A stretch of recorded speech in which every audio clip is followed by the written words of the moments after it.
show today. I'm joined by Pathikrit Payne. He's a geopolitical analyst. I'm also joined by Manju Seth, former ambassador. Thank you very much to both of you for joining us on Mirror Now. Pathikrit, let me start with you.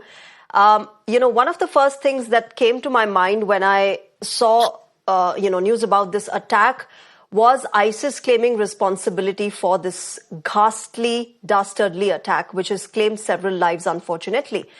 But the question was, why would ISIS attack Russia?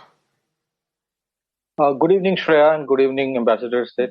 Good evening. See, that there are two things Shreya. First of all, if ISIS had been defeated in Syria, it's primarily because of Russia, because of the devastating bombing that Russia did on the ISIS strongholds by using Sukhoi 34s, Sukhoi 24, Sukhoi 25 throughout 2015 onwards. So that is one thing that we should not forget, because the West keeps on claiming that they defeated ISIS.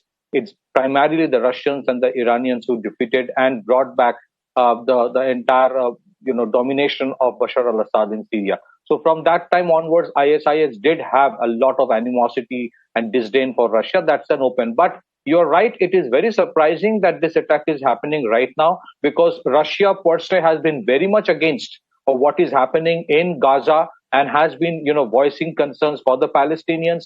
Russia has been a close ally of Iran. Russia has shown concern about the crisis in Middle East. And I was watching what was happening, those videos that you mentioned and you are showing right now.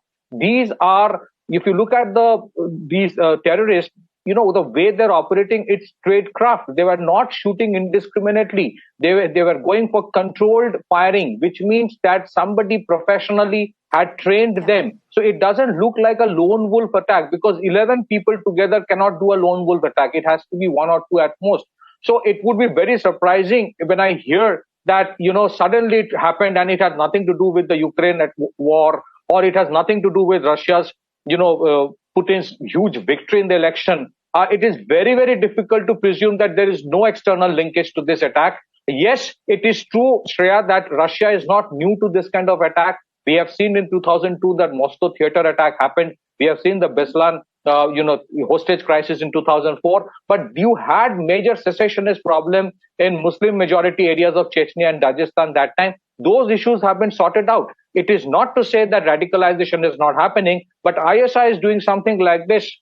Surprisingly, if you ask me why this timing, the question is this: should we presume that it has nothing to do with Ukraine war? Should we presume it's not some kind of a return gift from those organizations or elements who have failed to control Russia beyond a point, who failed to dethrone Which was what my President next question Putin? was.